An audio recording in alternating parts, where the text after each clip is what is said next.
अस्सलाम वालेकुम बच्चों। उम्मीद है आप खैरियत से होंगे। प्यारे बच्चों, एक दिलचस्प सवाल के साथ हाजिर हैं। आज का सवाल है कि शोर क्यों होता है। शोर नापसंदीदा आवाज़ या आवाज़ों के समात पर गिरां गुजरने वाले उस मजमूए को कहते हैं जो इंसानों को बेचैन कर देता है और जिसका हम में से हर किसी को हर रोज़ सामना करना पड़ता है। इसे सूती आलूदगी, नॉइस पोल्यूशन भी कहते हैं।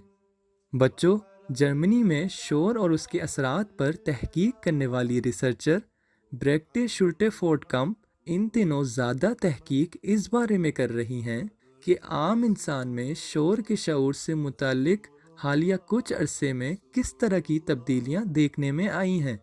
इस मुहक्किक खातून ने जर्मन खबर रसां इदारे DPA के साथ एक इंटरव्यू में कहा कि शोर या अंग्रेज़ी में नॉइस किसी आवाज़ या मुतअद्दिद आवाज़ों के उस मजमूए का नाम है जिसे सुनना इंसानी दिमाग पर बोझ का बाइस बनता है। यही शोर अपनी अमूमी हालत में ना सिर्फ तवज्जो के इर्तिकाज़ में खलल डालता है बल्कि इंतहाई हालत में ये मुतअल्लिका इंसान को बीमार भी कर देता है।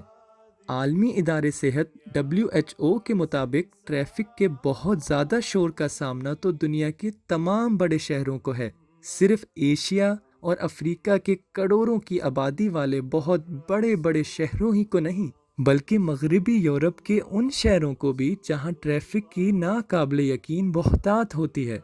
जर्मन रिसर्चर शुल्टे कम कहती हैं कि मुख्तलिफ इंसानों का शोर के बारे में ज़हनी और नफ्सियाती रद्द-ए-अमल मुख्तलिफ होता है, लेकिन मुसलसल बहुत ज़्यादा शोर लोगों में बेचैनी का सबब ना बने, ऐसा बहुत ही कम देखने में आता है। साइंसी तौर पर हर वो आवाज़ जिसकी शिद्दत 85 डेसिबल से ज़्यादा हो शोर के ज़ुमरे में आती है।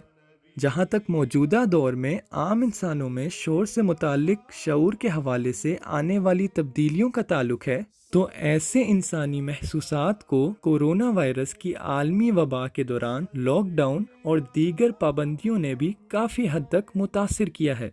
आम लोग शोर के हवाले से ज़्यादा हसास हो गए हैं और ऐसा तो हो नहीं सकता कि शोर मुसलसल और बहुत ज़्यादा हो मगर इंसानी दिल और दिमाग के लिए बेचैनी और नापसंदीदगी की वजह ना बने।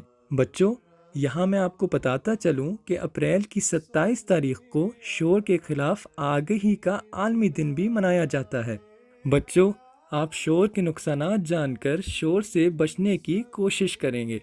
तो बच्चों, आपको आज का सवाल और इसका जवाब कैसा लगा? इंशाअल्लाह अगले सवाल और इसके जवाब के साथ फिर हाजिर होऊंगा। आपका भाई खलीक अहमद शर्जील।